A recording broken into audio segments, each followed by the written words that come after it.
Hello மக்களே, சிவா எழில யார் இந்த ட்விஸ்ட்டை எதிர்பார்த்துருக்கவே மாட்டாங்க. நம்ம உதய பெருமாளும் சிவா தான் தன்னோட வாரிசு அப்படிங்கிற ஒரு விஷயத்த எல்லாருக்கும் முன்னாடியே சொல்ல போகும்போது கரெக்டாக வர்மாவோட பிடியில் நம்ம சிவா மாட்டிடுறாங்க. அந்த இடத்துலேருந்து நம்ம அயலி சிவாவை மீட் எடுத்தாங்களா. அதே சமயத்தில் நம்ம உதய பெருமாளுக்கு சிவா அயலி அதிகாரி அப்படிங்கிற ஒரு விஷயம் தெரிய வரப்போகுதா. இன்னொரு சைடு சிவா தான் தன்னோட வாரிசு அப்படிங்கிறத நிரூபிக்க போகிறாங்களா. வீடியோக்குள்ளே போகிறதுக்கு முன்னாடி நம்ம சேனலுக்கு சப்ஸ்கிரைப் பண்ணுங்க. அப்படியே பக்கத்தில் இருக்க பெல் ஐக்கனை கிளிக் பண்ணிருங்க. அப்போ தான் நான் போடுற வீடியோலாம் உங்களுக்கு நோட்டிஃபிகேஷனாக வரும். நம்ம உதய பெருமாளுக்கும் செல்வநாய்க்கும் 30th வெட்டிங் ஆனிவர்சரியை சிறப்பாட்டு கொண்டாடலான்னு சொல்லிட்டு குடும்பத்தில் உள்ளவங்க எல்லாருமே சந்தோஷமாக இருந்துட்டு இருக்கும்போது உதய பெருமாளோட மனசாட்சி மட்டும் உறுத்திட்டே இருக்கு. சிவா பேசுனதை பற்றி தான் யோசனையிலே இருந்துட்டு இருக்காங்க. பாவம் சிவா, அவனுக்கு மனசு எவ்வளோ கஷ்டப்பட்டிருக்கோம். அவனே நான் அனாதை தான் அப்படிங்கிற மாதிரி பேசிட்டானே. அவனுக்காக நம்ம இது வரைக்கும் எதுவுமே செய்ததில்லை. ஒரு அப்பாவாக இருந்து நம்ம கடமைகளை கண்டிப்பாக செய்தாகணும்.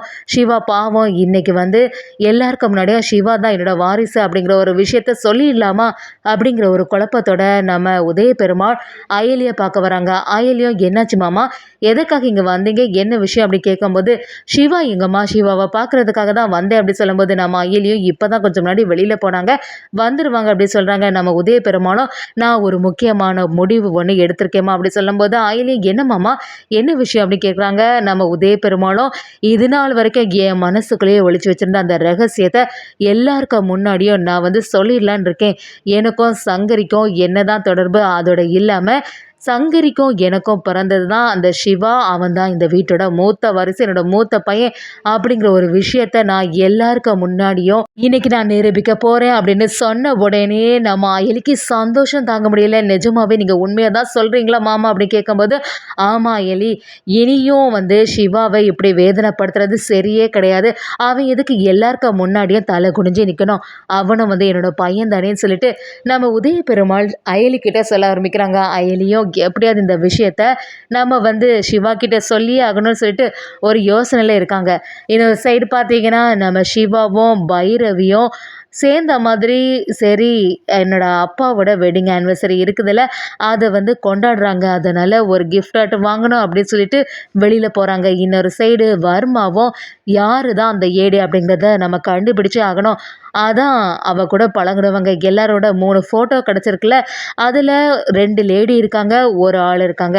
அப்படி இருக்கும்போது இதில் கண்டிப்பாக அந்த லேடி தான் ஏடியாக இருக்கிறதுக்கு வாய்ப்பு இருக்குது அப்படின்னு சொல்லிட்டு நம்ம பைரவி எல்லாம் வெளியில் வரும்போது அவங்கள டார்கெட் பண்ணி வர்மா ஒரு செயலை பண்ணுறாங்க.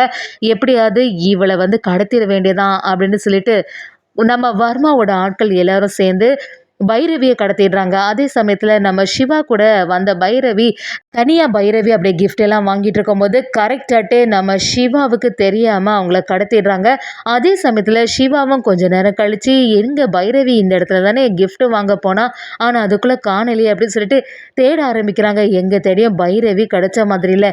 இப்போ என்ன செய்கிறது, எங்கே தான் போயிருப்பா, ஒரு சமயம் இது அந்த வர்மாவோட வேலையாக இருக்குமோ அப்படிங்கிற மாதிரி நம்ம சிவாவுக்கே ஒரு சந்தேகம் வந்துடுது. இன்னொரு சைடு பார்த்தீங்கன்னா நம்ம உதய பெருமாளுக்கும் செல்வநாய்க்கும் வெட்டிங் ஆனிவர்சரியை சிறப்பாட்டு பண்ணிட்டு இருக்கும்போது நம்ம இந்திராணி எல்லாருமே சந்தோஷமாக இருந்துட்டு இருக்காங்க. உதய பெருமாளும் நம்ம அயலிக்கிட்ட அயலி என்னாச்சு, சிவாவை இன்னும் காணலையே அப்படி சொல்லிட்டு பதட்டமாக இருக்கும்போது இதை கவனித்த செல்வநாயகியும் எத்தனை பேர் சூழ்ந்து இருந்த பிறவும் உங்களுக்கு அந்த சிவா தான் முக்கியமாக போனானா அப்படிங்கிற மாதிரி நம்ம உதய பெருமாள் கிட்ட சொல்ல ஆரம்பிக்கிறாங்க. நம்ம அயலியும் என்னாச்சு சிவா போய் இவ்வளோ நேரம் ஆகுது, அவன் இந்த டைமுக்கு வந்திருப்பானே அப்படின்னு சொல்லிட்டு சிவாவுக்கு ஃபோன் பண்ண ட்ரை பண்ணுறாங்க. ஆனால் சிவா எடுத்த மாதிரி இல்லை. அதே சமயத்தில் வர்மாவோட பிடியில் பைரவி மாட்டிடுறாங்க. அதோட இல்லாமல் வர்மாவும் ஒரு சமயம் பைரவி தான் ஏடியாக இருக்குமோன்னு சொல்லிட்டு சந்தேகப்பட்டு ரேஷ்மா கூட பழகின ஆட்களில் நீயும் ஒருத்தி தானே, ஒழுங்கு மரியாதையாக உண்மையை சொல்லு, நீ யார், நீ தான் ஏடியா அப்படிங்கிற மாதிரி கேட்கும்போது ஒரு கட்டத்தில் பைரவி ஏடி இல்லை அப்படிங்கிற ஒரு விஷயத்தை தெரிஞ்சுக்கிட்ட வர்மாவும் சரி நீ ஒழுங்கு மரியாதை உண்மையை சொல்லு, ஏடி கண்டிப்பாக உனக்கு தெரிஞ்சிருக்கும், ஏடி யார் அப்படிங்கிற ஒரு விஷயத்தை எனக்கு காட்டி தரணும் அப்படின்னு சொல்லிட்டு பைரவியை மிரட்ட ஆரம்பிக்கிறாங்க. ஆனால் நம்ம பைரவியோ துணிச்சலோட நம்ம வர்மா கிட்ட நீ என்னதான் மிரட்டினாலும் அதுக்கெல்லாம் பயப்படக்கூடிய ஆள் எல்லாம் நான் கிடையவே செய்யாது, நான் சொன்னாலுமே சொல்லாட்டாலும் எப்படி இருந்துமே என்னோட உயிர் போகிறது உறுதி தான், உன்னை பற்றி எனக்கு நல்லாவே தெரியும், அதோட ஏடி யாருன்னு நான் சொல்லாமலே நானே போயிடுறேன்னு சொல்லிட்டு பைரவி ஒரு காரியம் பண்ணிடுறாங்க. இதை வர்மா கொஞ்சம் கூட எதிர்பார்க்கவே இல்லை. வர்மா அந்த இடத்துல எவ்வளோ தைரியம் இருந்தால் இந்த ஏடிக்காக இவங்கெல்லாம் இவ்வளோ செயல் பண்ணுவாங்க சொல்லுவாங்க. அதோட இல்லாம என்னை பத்தி நல்லாவே அந்த ஏடி தெரிஞ்சு வச்சிருக்கா. கண்டிப்பா அந்த ஏடி யாருன்னு சொல்லிட்டு நான் பார்த்தே ஆகணும் அப்படின்னு சொல்லிட்டு வர்மாவும் ஒரு யோசனையில இருக்கும்போது, நம்ம சிவாவும் பைரவிய இன்னும் காணவே இல்ல. அவளோட ஃபோனை வந்து ட்ராக் பண்ணும்போது லொக்கேஷன் இங்க தான் காட்டுது.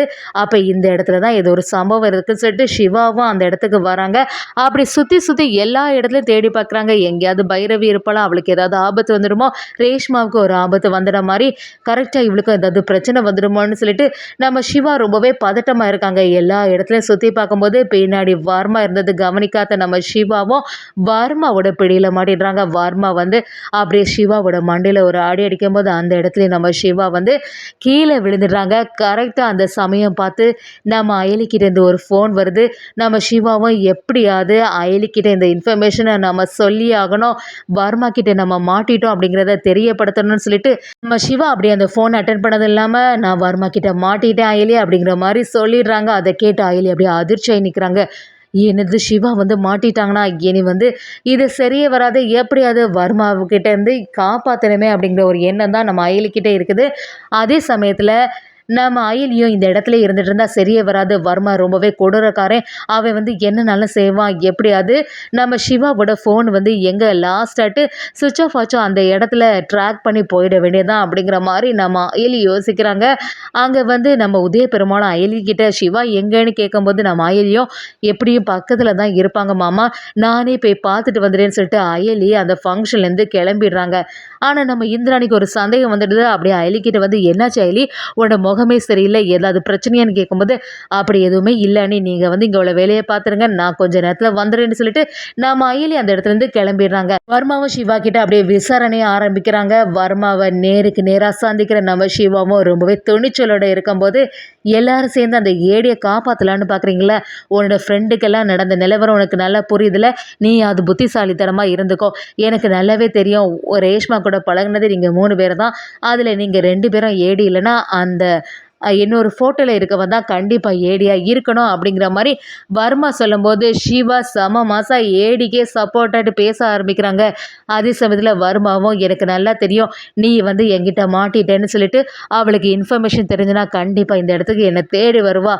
எப்படியாவது நேருக்கு நேராக நான் வந்து அவளை போட்டு தள்ளிடுவேன். எவ்வளோ தைரியம் இருந்தால் என்னை வந்து இப்படி பண்ணியிருப்பா அப்படிங்கிற மாதிரி வர்மா நம்ம சிவா கிட்ட சொல்ல ஆரம்பிக்கிறாங்க.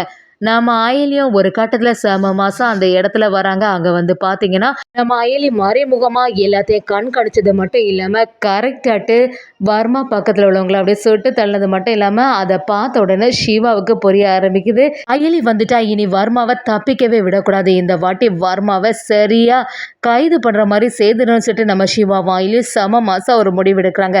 ஒரு கட்டத்தில் நம்ம அயலி சிவாவை காப்பாற்றினது மட்டும் இல்லாமல் கரெக்டான சமயத்தில் அந்த வீட்டுக்கு கூட்டிகிட்டு வந்துட்டாங்கன்னே சொல்லலாம். உதய பெருமாள் சிவாவை மூத்த வாரிசா ஏற்றுக்கிட்டாங்க. அந்த இடத்துல எல்லா உண்மையும் சொல்கிறதுக்கு தயாராக போகிறாங்கன்னே சொல்லலாம்.